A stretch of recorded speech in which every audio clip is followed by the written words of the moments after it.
Naam, ni siku nyingine na muda mwingine katika mwaka wa 2025 tukiwa pamoja katika kipindi, na leo hii tukiwa bado katika yale mapumziko ambayo yanahusishwa zaidi na kusimama kwa ligi yetu, lakini pia maandalizi ya michuano ya CHAN ambayo itafanyika Afrika Mashariki, Tanzania kwa maana hiyo, Kenya na Uganda. Na katika hilo tutakuwa na mapumziko marefu, lakini tukumbuke kwamba wakati huu pia dirisha dogo bado liko wazi, na kumekuwa na sintofahamu nyingi kwa wachezaji, kwa mawakala, timu, na mara nyingi huwa tunakuja kusikia kesi ambazo zinatokana na masuala kadhaa. Na kwa hilo basi leo hii na ugeni, sio mgeni sana, lakini mgeni mwenyeji ambaye hatujawahi kufanya naye kipindi kuhusiana na masuala haya kutokana na kazi yake, na maana kwamba Haji Degege ambaye yeye ni wakala anayetambuliwa na shirikisho la soka duniani FIFA katika masuala haya ya wakala. Lakini pia ninaye Saidi Skuba ambaye yeye ni scout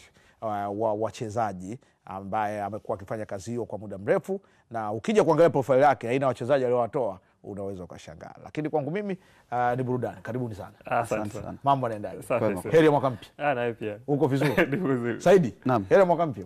Pamoja na wewe. Bwana Haji tutakutana naye na wewe nafikiri toka tunamaliza events za Just Fit pale. Yeah. Kweli. Na nikawa najua pale Haji atakuwa wewe umeshapiga scout hapa, kuna vijana washatoka, lakini wengi walikuwa wakishua pale. Wazee washatengeneza platform. Wapo wazuri lakini tulopata pale. Okay. Ndio. Kuna mmoja ile shule ya Aga Khan. Aga Khan, yeah. Alikuwa vizuri, ndio. Katika position gani yule bwana? Anacheza striker, anacheza na winger. Winger, yeah. Na kimo tayari kimeshakuwa kizuri. Kishakuwa kizuri. Na alikuwa miaka 13 by that time. Kwa mwaka huu labda atakuwa anatimiza 14 katikati. Na alicheza under 15 ile. Kacheza under 15, yeah. Na ameshiriki na pia mashindano ya chipkizi. Chipkizi alienda Arusha tena. Alienda Arusha. Tulimfuata Arusha. Scout na kazi. Lakini turudi katika hili, na umaalumu nilioitia leo ni kutokana na masuala kadhaa, na tunafahamu kwamba baada ya madirisha kufungwa huwa kuna sintofahamu nyingi sana. Wakati mwingine hujui nani mkweli, klabu, mchezaji, taratibu gani zilitumika, lakini pia masuala mengine ambayo tutayagusia ni uchache wa wachezaji wetu, kwa maana ya kwamba ligi inaenda, academy zipo, lakini uchache wa wachezaji kutoka kwenda kucheza nje ya Tanzania, kwa maana kwamba kuna limited numbers ambazo zinakuwa zimekaa. Sasa tuanzie hapa Haji. Katika kazi hii ya uwakala sisi tuna sintofahamu hivyo. Ukiwa wakala ambaye unatambulika na FIFA, unatakiwa utambulike na nani tena, kwa maana kwamba kwa kazi zako katika nchi husika, lakini unatakiwa uwe na vigezo gani ili kuweza kupata leseni ya uwakala? Kikubwa zaidi ni kutambulika na FIFA, na hao ndo wanatoa leseni. Zamani nadhani federation ilikuwa inaweza kukupa leseni ya wakala, lakini ukafanya katika mipaka ya nchi yako. Mbona ukitaka leseni ya nchi nyingine inabidi uende apply leseni akupe, lakini baadaye FIFA kaondoa, wakasema agent inabidi kwa kazi, nature kazi yao inabidi afanye kazi bila mipaka. Kwa hao FIFA kama FIFA ndo wanatoa hizo leseni. Na ili kupata leseni ni kuna mitihani ya FIFA wenyewe unaifanya, na federation yako ndo itasimamia hilo mitihani, lakini mitihani inafanyika online na ni platform ya FIFA. Kwa wanaofaulu watatumia email, watalipia ada ya kulipia leseni na watapata leseni ya kuwa wakala.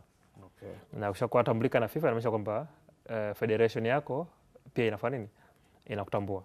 Kwa sababu nao pia watafahamishwa kwamba katika nchi yenu waliofaulu ni watu fulani.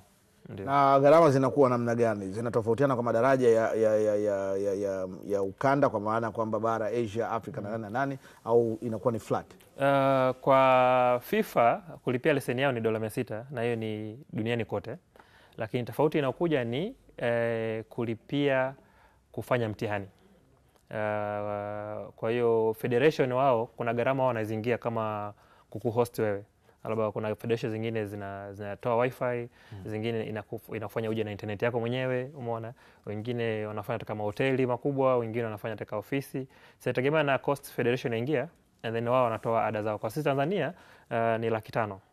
Ili unalipa $500 kwenda kwenye account za TFF, watakutumia control number, lakini baada ya kufaulu unalipia FIFA moja kwa moja, kwa sababu ni makubaliano between wewe na FIFA. Lakini kama Uingereza unapozurura kila siku ni pound 300. ni pound 300. Umeona, kwa hiyo kila federation kuna charges ambazo wao wanalipisha ili kukuhost wewe kufanya mtihani. Lakini na zinakuwa valid kwa muda gani? Ni kwa maana kwamba umefaulu huo mtihani na umepata ile leseni, inakuwa valid kwa muda gani? Valid paka kufariki kwako, ama uwe suspended, ama wewe useme kwamba sitaki hizo shughuli za. Lakini kila mwaka utaendelea kulipia leseni yako ya $300. Lakini kuna requirement mbili. Ulipie $300, lakini pia kuna kozi ndani ya platform yako ya agent ambao inabidi uzifanye zile kozi ili ku freshen elimu yako ili uendelee. Kama saizi nakuta kwamba labda sheria mpya FIFA wameitoa ambayo inahusu mawakala ama inahusu klabu. Kwa hiyo utakuta katika platform yako wameweka ile kozi ili upate kuisoma ili uelewe kinachoendelea duniani, umeona. Kwa mwaka inabidi uwe na credit 20 na ulipie uwezo wa kulipia hiyo pound ya $300 ili kurenew leseni yako. Nitarudi kwa sababu kuna wigo mpana sana ambao watu wataka kufahamu na umuhimu wa kuwa na wakala kwa hivyo. Lakini pia nirejee ili tuweze kwenda sambamba. Scouting ni sehemu kubwa sana. Naamini hata mawakala wenyewe hawawezi wakafanya kazi bila scouting. Vilabu vyenyewe haviwezi vikafanya kazi bila scouting. Na mimi nimeangalia London, ukiangalia Uswazi au katika maeneo mengine kuna timu hata kubwa, unasikia bwana scout yetu fulani bwana, scout yetu fulani, lakini mara nyingine unapokaa nao na kuanza kuuliza, bwana mimi na kipaji tu, naona sana. Yaani mimi najua bwana, nikiona mtu anakimbia hivi, huyo mchezaji. Au nyingine tuanza kupiga simu bwana Nyembela kuna mchezaji huku. Huku na bonge la striker huku. Umeshaelewa Utampenda mwenyewe. Lakini ili uwe scout bora, nini unatakiwa ufanye? Nadhani ni swali zuri sana kwa sababu tupo katika nchi ambayo mifumo kidogo imekuwa ni kazi.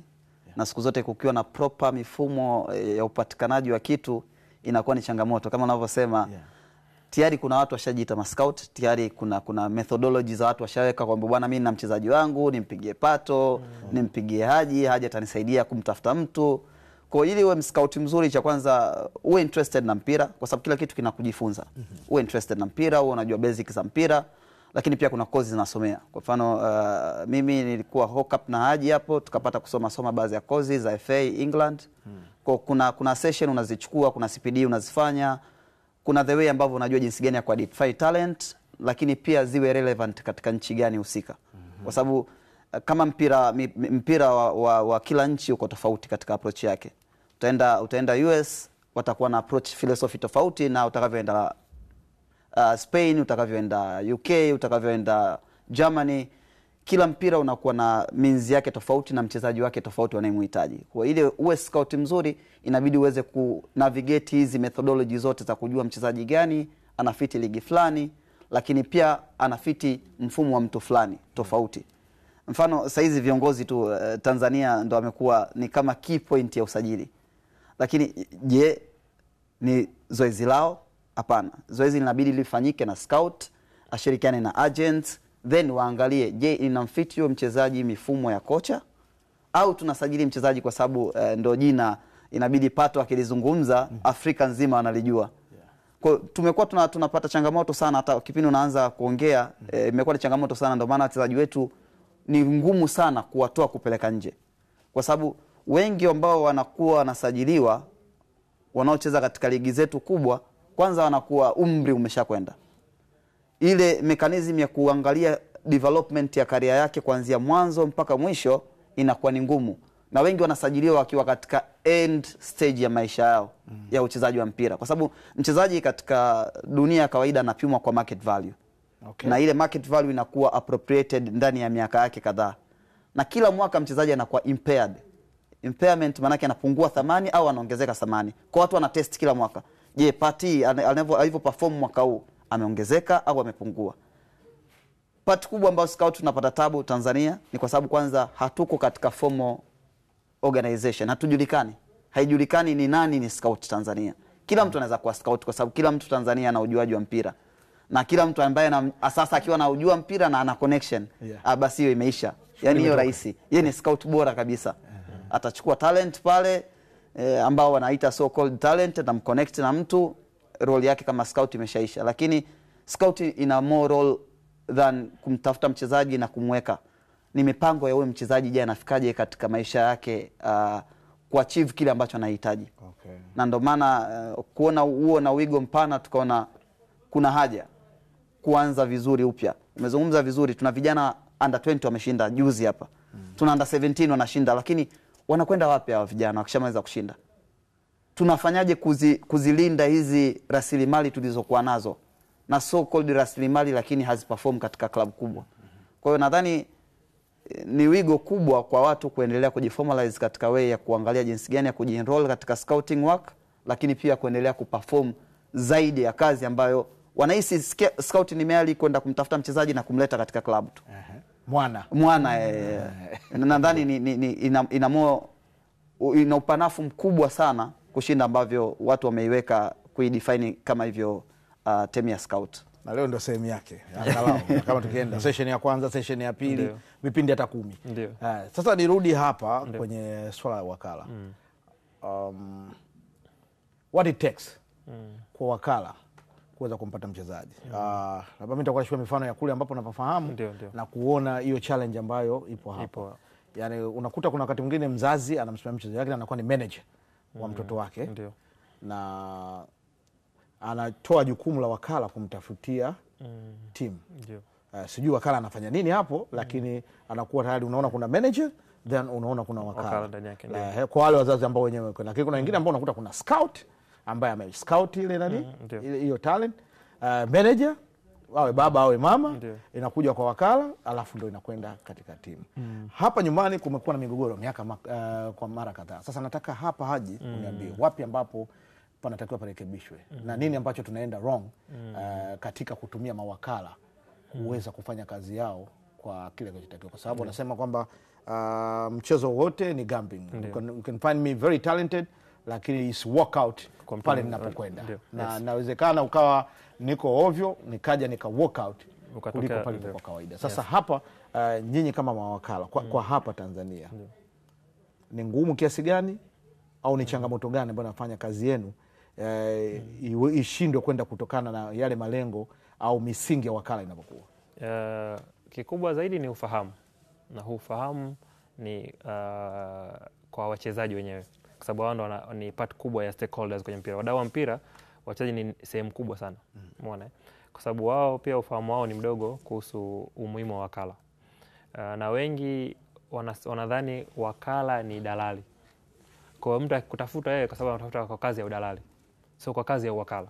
Ushafahamu Na wengi anakuja Pato anakuambia kwamba mimi ni mchezaji na kipaji, nisaidie kutafuta timu. Kwa kazi ya wakala imeishia hapo. Anasahau kwamba kuna negotiate mkataba. Anasahau kwamba kuna kuandalia career. Kuna kwamba tukitoka hapa tunafanya wapi, tunaenda wapi. Anasahau kwamba kuna issue ya create value ya mchezaji. Ushafahamu Kwa hiyo wewe unaweza kuwa na hiyo saa, mimi nisijue value yake ni kiasi gani. Mimi nikawa ni saa ya kuonesha muda. Lakini ukampata mtu anajua kuinadi ile saa, mpaka mimi nikasema kwa milioni 100 hii saa naichukua. Ushafahamu Lakini mtu anakuchukulia wakala kwamba kaka nina shida nisaidie kutafuta club. Umeona? Na hii ni kwa upande wa wachezaji. Lakini kwa upande wa vilabu ni hiyo kwamba ndo kazi pia inakuja ya bwana Suba, ni hiyo kwamba ya kuscout. Kwa vilabu yeye yaoni pia kwa umuhimu na wakala. Kila siku yeye analeta wachezaji, anamtumia kwa msimu mmoja wawili, alafu ile kipaji choletewa kimedoda, hakiende kokote. Kwa hiyo kama club wewe kila siku kazi yako wewe ni kununua wachezaji. Hauna hata siku wewe unauza. Na ukiuza ni kwa bahati mbaya. Si mnafahamu? Vilabu wana njia kuu 4 za kutengeneza hela. Kwa kuna merchandise, kuuza bidhaa, si ndio? Jezi zao na nini, sio? Kuna entrance fee ya gate, watu kiingia kulipa kuingia kiingilio cha kuangalia mechi, sio? Baada ya hapo ni sponsorship.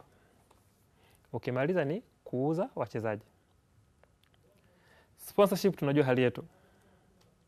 Kiingilio kama wacheze na timu zetu zile kubwa, gate collection sio kubwa. Ushafahamu Merchandise washina umeona kazi yao. Ukitoa jezi anafuatiwa na inauzwa. Wewe jezi yako umetengeneza 35, mtu anauza 5000 mtaani. Ushafahamu Sio sehemu ambayo klabu ina uwezo na control nao 100% ni kununua na kuuza vipaji. Sasa wengi kama sababu wanasuba kwamba unaletewa vipaji ambavyo tayari havina mwendelezo. Usove mahitaji. Usove mahitaji. Unaletewa wewe pato kwenye timu yako vinakudodea wewe. Sasa kama umetoa milioni 35 kwa mfanyabiashara mzuri, na hii naongea na wamiliki wa vilabu. Kama ni mfanyabiashara mzuri, unachukua kipaji ambacho unajua kwamba kwa msimu huu ujao kitanifaa, tutakiongezea value ili tukifaulishe mbele. Mtu ambaye anaweza kukusaidia hilo sio manager, ni wakala.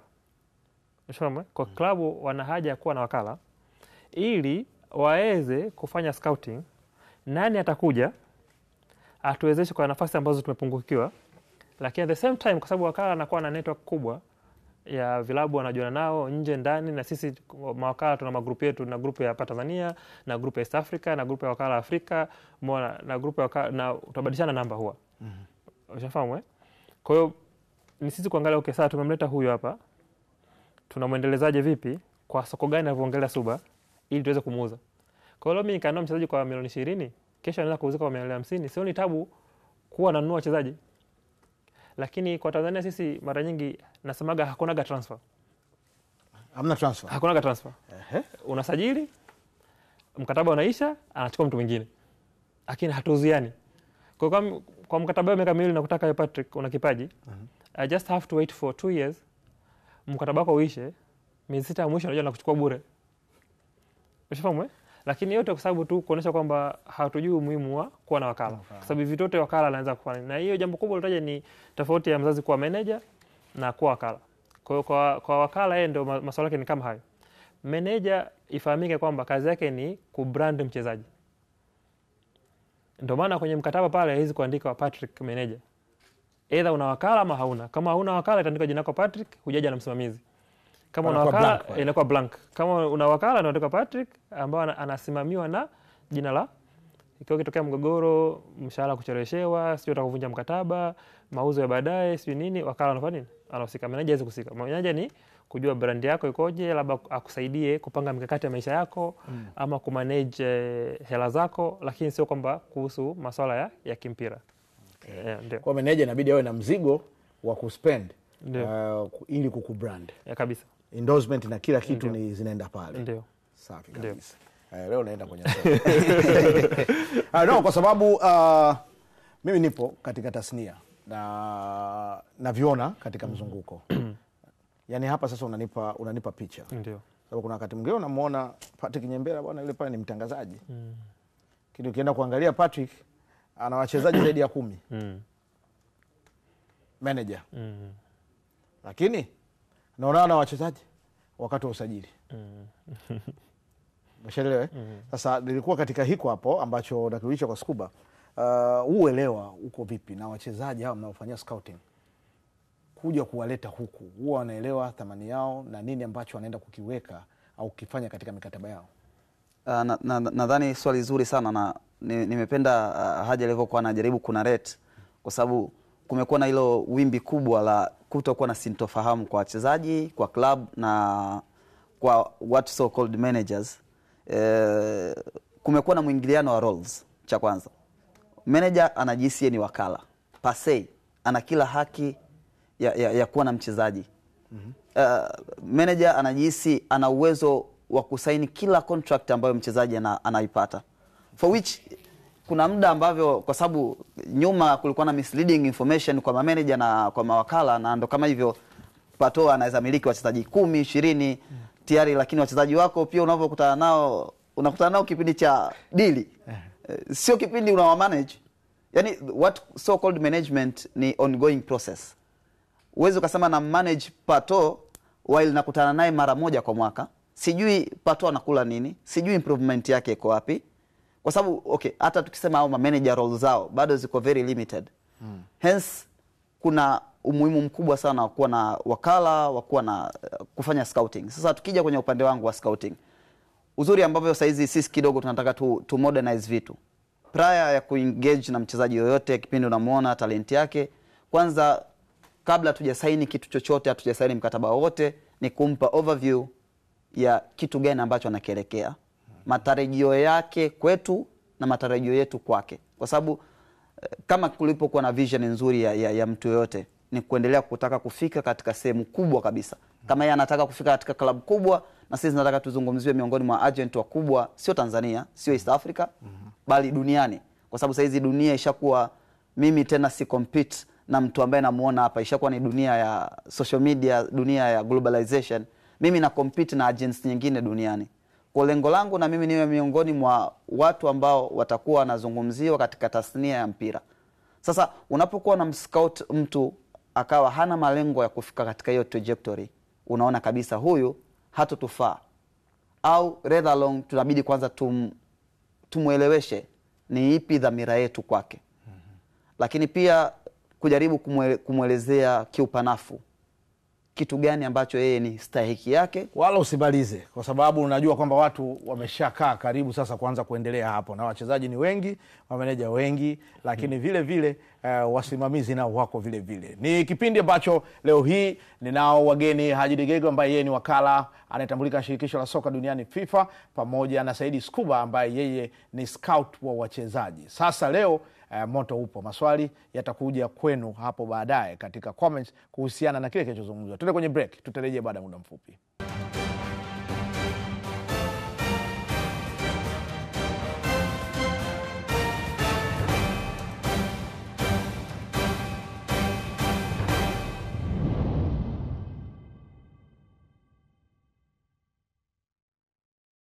Unajua mara nyingi kazi inakuwa nyepesi sana. Unajua umeshai kuangalia wale wanaopiga violin.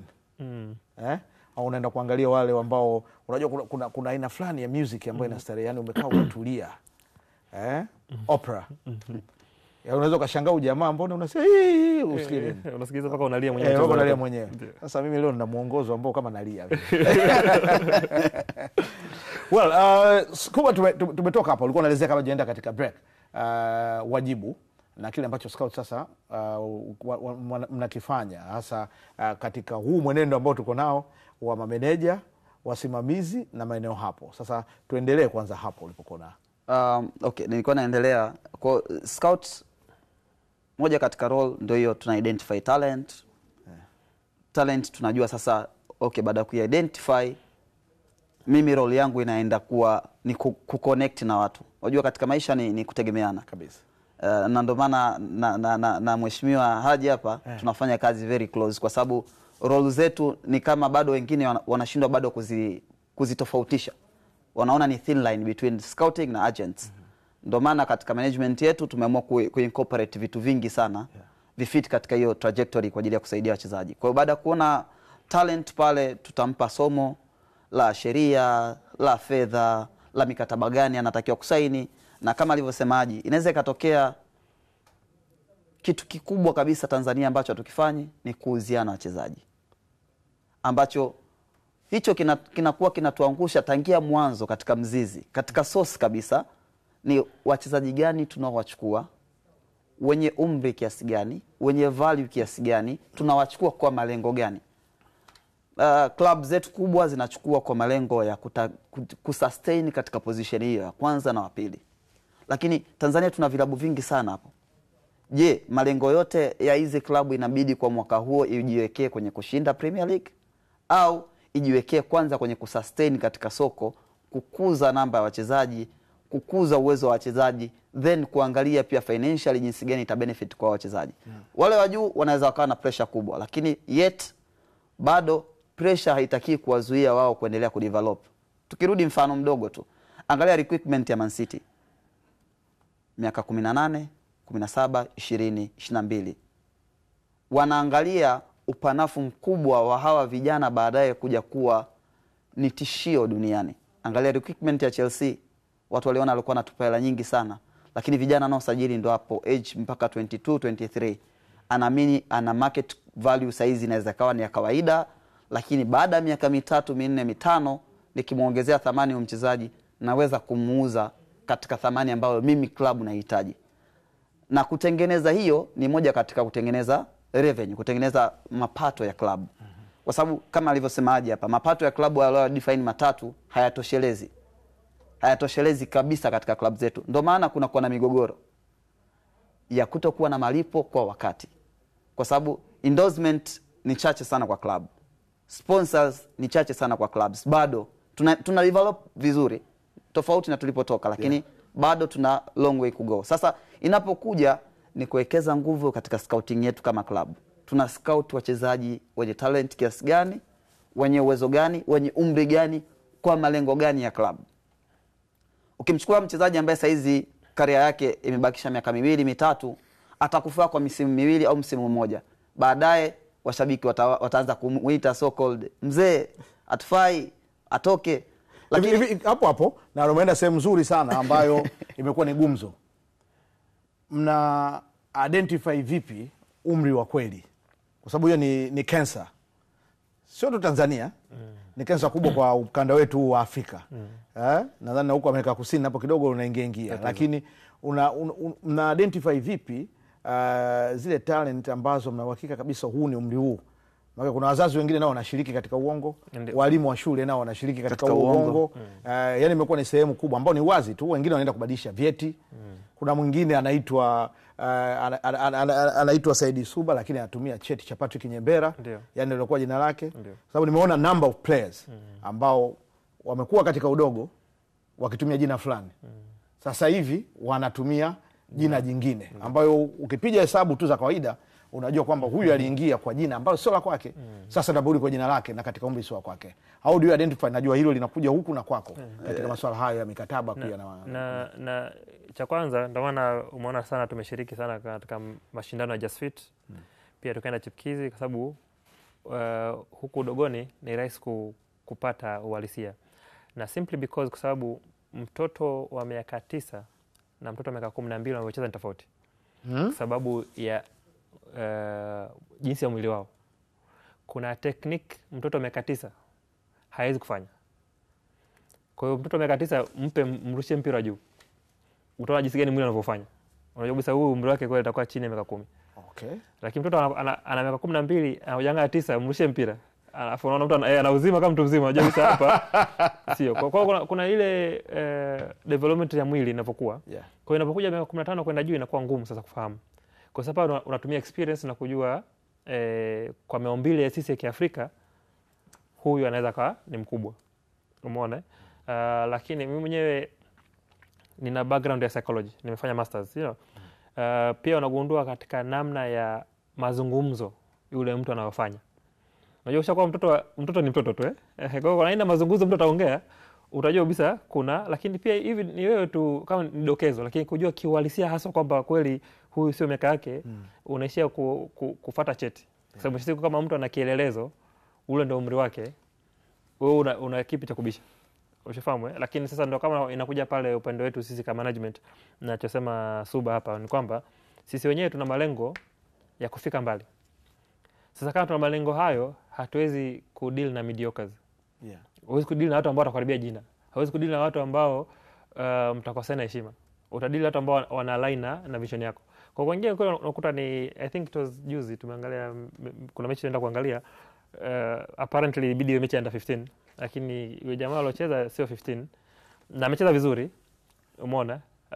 Kwa mimi sisi tungesema kwamba tumchukue. Lakini sio uhalisia na menendo sisi tunataka kutafuta. Kwa hiyo ndio utamchukua na yeye utaenda kujilagai, lakini hautafika mbali naye pia. Umefahamu Kwa kama hata sisi nyenyewe mkijiheshimu, inatosha kwamba kujua kwamba kama wewe mwenyewe unaona kama huyu hatakufaa, basi haina haja kuengage katika masuala ambayo unajua bisa baadaye yataja kukuumiza. Vita sasa mnapata kwa mameneja na mawakala unapomwambia kwamba huu sio umri.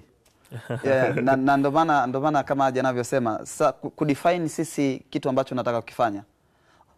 Tuna different contract na different kind of players. Watu ambao tuna vision nao saizi ndo kama tunavyokutana pato katika hizo U13, U15, Just Fit, Chipkizi, U12, U13. Kwa tunaamini ndani ya miaka 5 tunaweza tukadefine career pathway ya yule mtoto. Tunaweza tukajua tukamtake kutoka one academy to one academy, tunaweza tukamexplore katika dunia tofauti.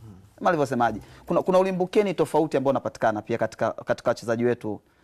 Kama mtu yoyote ambaye mara ya kwanza anaenda kucheza katika stadium labda Santiago Bernabeu, unamtoa leo hii pale aende akacheza mechi, mara kuna kuzomewa, kuna nini, inakuwa ni rahisi na easier kwa mtoto ambaye unamchukua tangia unamgroom tangia mapema unajua huyu anaweza kuwa potential baadaye, kuanza kumsafirisha kwenye hizo trial, kumpeleka kwenye hizo mechi za nje, anakuwa na ule ulimbukeni wa kuenda sehemu mpya, unaondoka kucheza katika stadium kubwa, unaondoka kucompete na watu tofauti tofauti, unaondoka. Kwa hiyo through development ya miaka 13 mpaka miaka 20, na ndio maana sasa hizi tunaona watu wengi wanaotoboa ni vijana wa umri huo, na market value zimekuwa kubwa sana. Recently nilikuwa naangalia market value ya Lamine imeshafika 180, anayeongoza na 200. Kwa hiyo bado umri ule tu, na ana umri wa miaka 17 na miezi kadhaa. You can imagine leo hii tunavyodanganyana, mtu mwenye umri wa miaka 17 saizi anacheza labda under 14, under 15. Lakini je, ana compete katika hiyo stage ambayo anatakiwa compete? Ana develop katika the way ambavyo ana develop? Kwa sababu kama mimi saizi na miaka 17 naenda kucheza na watoto wa miaka 15, mimi nitaonekana fundi katika ule uwezo. Lakini je, ni uwezo wangu? Wenzetu saizi wana miaka 17 anacheza La Liga, ligi kuu ya Hispania na national team. Na ni mtu tegemezi miongoni mwa vinara ambao wanaendelea kufanya vizuri katika soka la dunia. Miongoni mwa vijana ambao wanaendelea kuzungumziwa. Huo ni mfano tu. Umri wa miaka 17, wako wengi sana. Sasa je, tuna perform vipi hawa vijana waende katika hiyo trajectory? Lakini pia tunataka tuje tuondoe mithili ya ili uwe mchezaji bora inabidi drop out, utoke shuleni. Kwa sababu lengo la kuendelea kudefine career pathway ya mchezaji ni maisha pia baada ya mpira. Kuna maisha ndani ya mpira ambao tuna define sisi ni market value yako, tunaendelea kuichezesha, ambao let's say una miaka 17, we are expecting ndani ya miaka 15 mbele uwe katika your peak, udominate mpira vizuri, uendelee kudevelop, uendelee kuwa ni mchezaji mzuri. Lakini after miaka let's say 35, ule uwezo uliokuwa nao ndani ya miaka 17, miaka 12, 13 uliopita utakuwa na kuwa impaired siku baada ya siku. Una manage vipi baada ya kustaafu mpira? Kwa lengo la kuwa na kufanya scouting mapema kwa vijana, lakini pia na kuwa na Haji kama agents mapema, ni kuendelea kudefine na hiyo career pathway yao. Lakini pia kuonyesha utofauti wetu na manager. Manager yeye mwacha ameendelea kudominate hiyo branding na nini, aendelee kumanage hiyo mikataba. Lakini sisi kitu ambacho nataka tukipige kabisa mbio za mbali ni kuwa defined kama madalali. Kwa sababu ukiwa dalali utatafutwa kipindi cha madili. Madili yasipokuwepo umeisha. Wewe huna thamani tena kwa yule mchezaji. Lakini sio kuwa na thamani tu kwa yule mchezaji, pia tunampunguzia uelewa mkubwa yule mchezaji katika role ya dalali. Kwa sababu unaweza ukawa umeshaitwa mchezaji, umeshakuwa let's say management fulani imekupenda, unahisi hamna role ya scout wala agent au management company, kwa sababu tayari mimi nilishakutanishwa na hiyo management. Kwa saizi namhitaji Haji kufanya nini, namhitaji Pato kufanya nini kama manager, namhitaji Suba kufanya nini. Lakini umeshasahau moja katika lengo la kuwa na agent au kuwa na management team ni kuendelea kunegotiate contract yako. Je, una worth thamani ambayo ile klabu inakupa? Na let's say leo hii Pato tumemsport mchezaji kutoka chini, amepata ofa kutoka klabu A kubwa, moja katika klabu 3 labda Tanzania, na amepata ofa katika moja katika klabu 7 za chini za Tanzania. Pressure itakayokuwa katika zile klabu 3 kubwa pale ni kubwa, na anaweza asiwe akapata game time kubwa, kwa sababu wale hawana muda wa kufanya trial and error. Muda wao ni kuangalia majina makubwa waliosajili katika pesa kubwa, wapate nafasi kubwa ya kucheza, waendelee kuonyesha thamani ya klabu. Lakini sio huyu mchezaji. Sasa lengo linakuja pale pale kwa scout. Mimi nimpeleke mchezaji wangu wapi? Akadevelop kwa hii timu ambayo ni middle in the table, au nimpeleke kwa sababu ya jina aende katika timu ambazo ni top 3 in the table? Ndio. Tunapokuja hilo ndo swala letu ambalo tunajaribu kulisolve. Kwa mchezaji ambaye anakuwa ni better off umpeleke katika klabu ambayo atapata game time kubwa, tuweze kukuza market value yake, whether ni kwa ajili ya soko la ndani au kwa ajili ya soko la nje. Lakini gradually anavyokuwa anacheza, anavyoonekana, anavyokuwa anazidi kupata game experience, thamani yake inaongezeka. Rather than kwenda kumsajili katika klabu kubwa akakaa kwa misimu 3 wamecheza game 5, 10 ambazo zinaweza zisionyeshe jinsi gani amedevelop katika hiyo pathway. Hence kama sisi wataalamu katika hilo swala tunakuja. Kama alivyosema Haji, wengi tumetoka katika specialist zetu, hatujatoka tu moja kwa moja kwenda kusoma ukocha then tukaenda kufanya labda scouting na FIFA agent. Ana background ya psychology, ana background ya law, na background ya accounts na CPA, business administration, then mipira, then scout. Kwa tunajitahidi kucombine vitu vingi. Kwa mnakutana hela itoke hapa. Hela itoke. Ni ngumu sana. Ni ngumu sana. Tunaifanyia ukaguzi kuanzia tunapoiona mpaka tunapoitoa. Sasa Haji, abagusia kitu hapa. Ndio maana nafikiria kwamba hivi vipindi vinaweza vikawa ni series. Sababu kuna vitu vingi sana. Ndio. Tulivyoanza kulikuwa kuna mawakala. Ndio. Wachache wanaotambulika na FIFA na ambao walikuwa watambulika na shirikisho la soka. Toka wakati wa FAT tunakuja TFF kuja hapa tulipo. Niliona orodha mwaka jana ukiwamo. Ndio. Lakini namba ya mawakala imepungua. Na nikiangalia namba ya mawakala kama tulivyokuwa tunaongea hapa, mawakala wengi wanaotumika kuleta wachezaji wanaonekana ni wa nje. Yani kwamba kuna mawakala Tanzania ambao wanaweza wakanegotiate na wanafanya kazi kubwa, kwa sababu nimefuatilia kazi zako, najua nini ambacho unakifanya nje ya Tanzania, wapi umepeleka nani, wapi umepeleka nani. Kwa nini vilabu vya hapa havina imani na mawakala au kuwaamini katika kile wanachokifanya? Kama anakuamini mzungu, inakuwaje hapa ambapo ndo tumefuata kile alichokuwa anakifanya yule, atuamini mawakala wetu? Cha kwanza kwa haraka kuna ile nabii ya kubariki kwao, hilo la kwanza. Lakini pia hawezi kuwalaumu sana, kwa sababu unaweza kufuatilia nao wasijue mawakala tuko ngapi ama kama tupo. Ushaomwe, kwa sababu ambao wanaongoza tasnia hii ni hao manager. Umeona na bado tujitahidi kuongea na TFF kuona jinsi gani kazi ya wakala achiwe wakala. Sisi sasa hizi tuna chama chetu cha mawakala Tanzania, na soon tunajiunga chama cha mawakala East Africa kama Tanzania. Lengo ni kuelimisha vilabu. Sometimes ni mtu kutofahamu. Ushaona. Na pia kwa TFF hivyo, na sisi wenyewe ndio watu tumeunda chama, kuna haja ya kulinda soko letu. Leo niko nayo asubuhi hapa, umeona nimepigiwa simu kutoka Qatar. Na mchezaji wa ligi yetu kuu anauliziwa kwenda daraja ya kwanza Qatar. Umeona, kwa watu walifuatilia ligi letu. Umeona.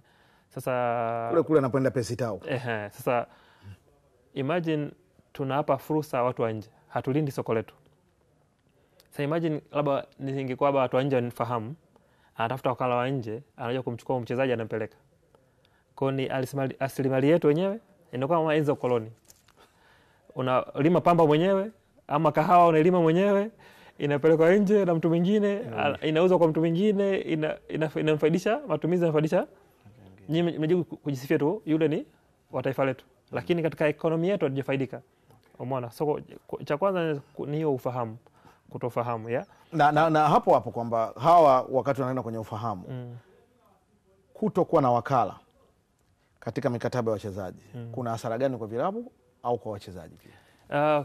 Kwa klabu, naweza na klabu. Kwa klabu na vilabu mingi nimepata kuongea nao, na mimi mwingine nimepitia mikataba ya wanaingia na mawakala. Vilabu wanaishia kulipa watu mawakala hela ambayo haikuwa jukumu lao kulipa. Watu ambao wafahamu vilabu ni kwamba si kila mkataba inabidi klabu amlipe wakala. Kuna namna kwamba mchezaji huyo ni jukumu lake kumlipa wakala wake, sio klabu. Sasa vilabu hawajui, na maagent wa East Africa ni wanajua, ndio wanakimbilia kwetu.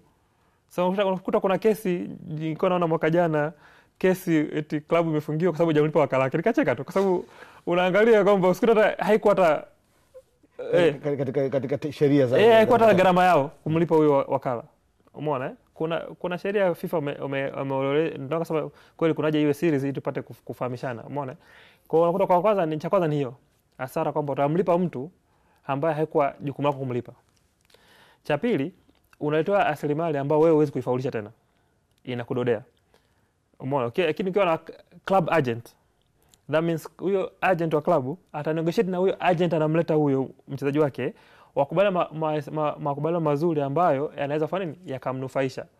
Na cha pili ni kwamba huyo agent huyo, kwa sababu anajua kwa nini yule mchezaji kaja, na yeye anajua kwamba huyo tukishamchukua ni wapi naweza kufanya nini.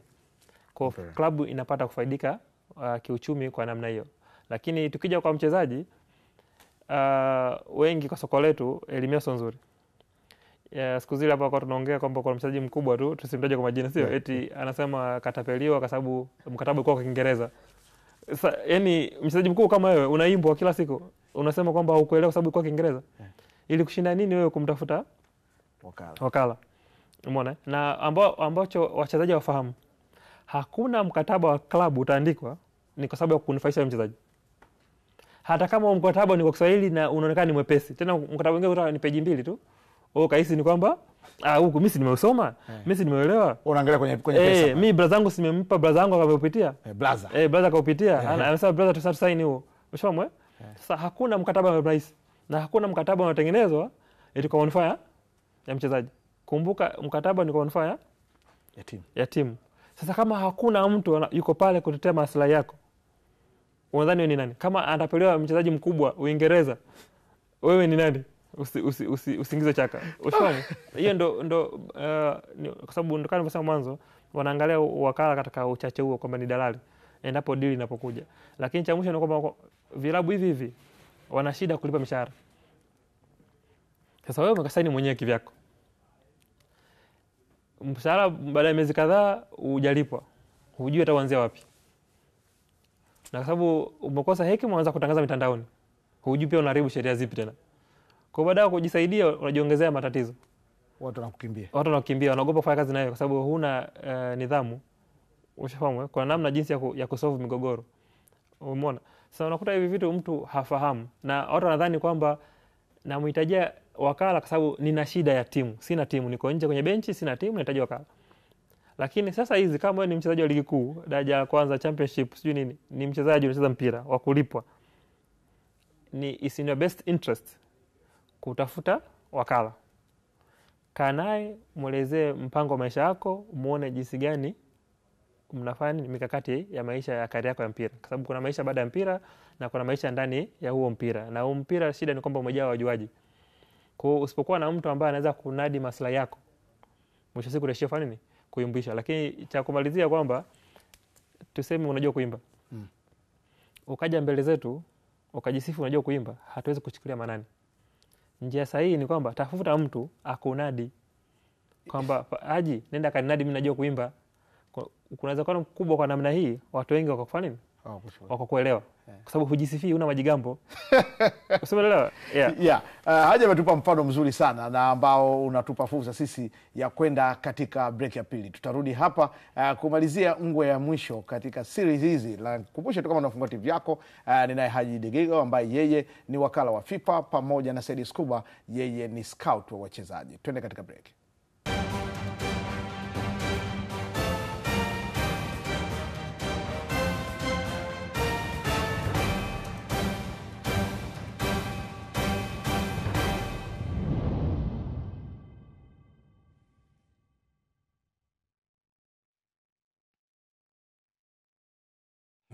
Na uhakika kama hujaweka mkataba wako dirisha dogo hii, ili somo linalotoka hapa linaweza kukusaidia kwa kiasi kikubwa sana, kwa sababu mwisho wa siku ni malalamiko kwa wachezaji.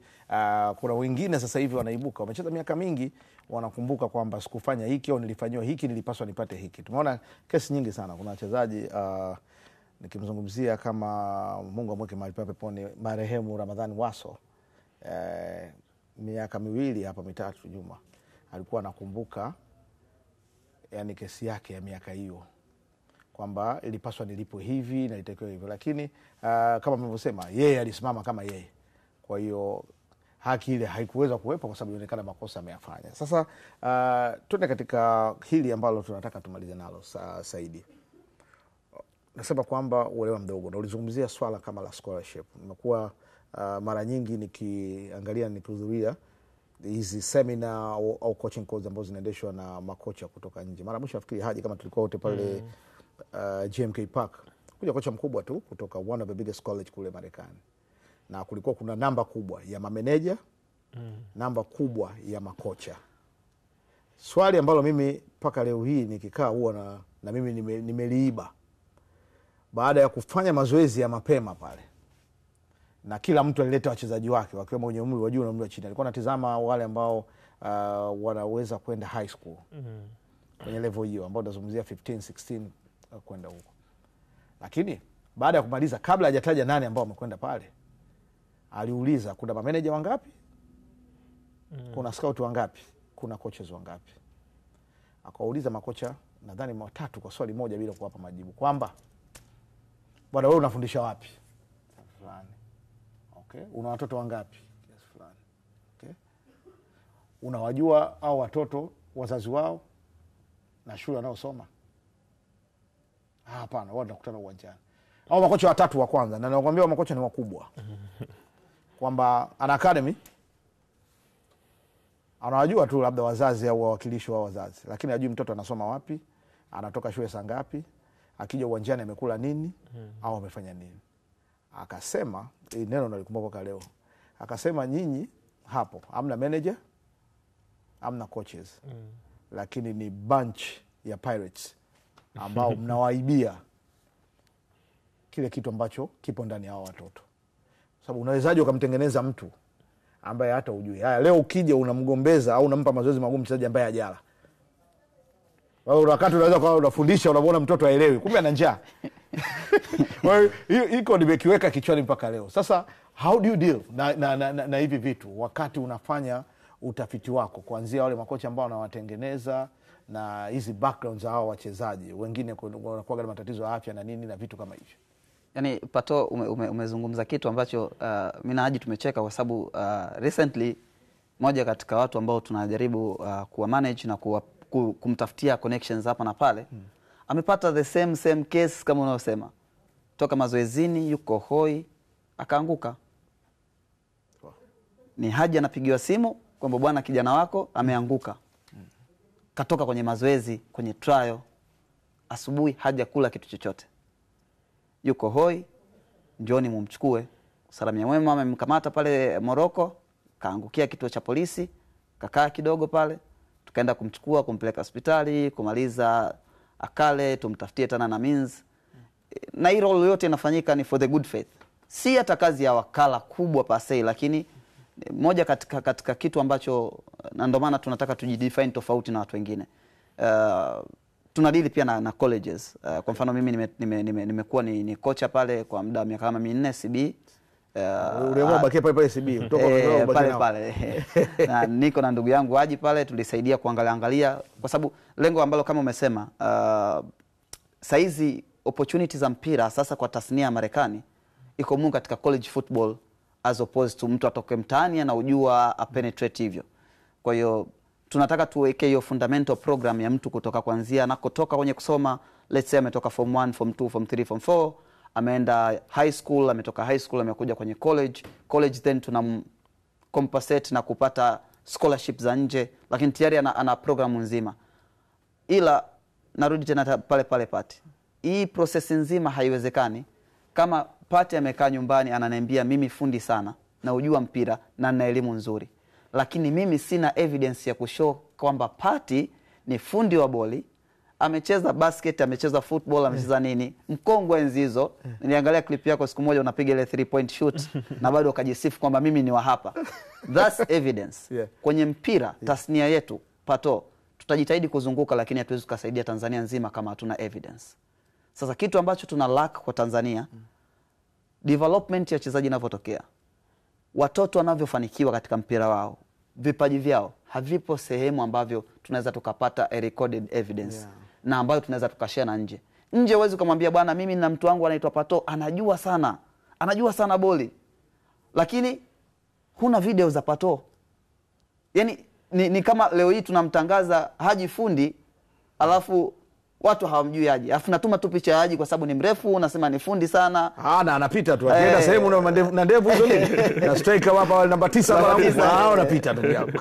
Kwa hiyo kwenye element ya sisi ambao tunahisi tunabidi pia Tanzania tuwekeze ni kwenye kutunza rekodi za wachezaji wetu na kutunza kumbukumbu za vipaji vyao. Maanisha inabidi tuwe sasa na way ambavyo tunaweza tukarekodi. Tunashukuru Azam ambavyo anajitahidi kurekodi as many matches as possible. Tumebenefit vizuri kwa Just Fit. Kwa maana leo hii kama kuna mtoto kaudimua vizuri Just Fit, kuna evidence kwamba bwana kuna mechi fulani aliyudimua, tunayo clip yake. Kama tunavyosema mchezaji ambaye ameonekana kwenye finali. Leo hii tukirecall tunaweza tukamwambia bwana Pato play ile game ya finali, tutakuonyesha kijana fulani, angalia touch zake, angalia nini. Sasa kwa watu wengine ni kitu gani walichokuwa nacho?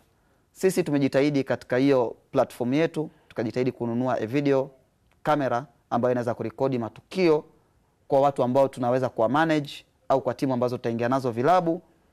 Contract, I mean let's say club hawana hiyo kamera, tutapandisha hiyo kamera, tutarekodi, inakuwa ni rahisi kutunza kumbukumbu, lakini pia kutunza highlights za mchezaji in case tunataka tumuuze nje. Mimi naomba kabla hujamalizia hapo, kwenye scholarship umegusa hapa na sijui ni nini ambacho mnaweza mkakifanya. Nimeangalia namba, kwa mfano JKT Tanzania, nimeangalia Alliance, watoto wa kike ambao wanacheza mpaka national team sasa hivi.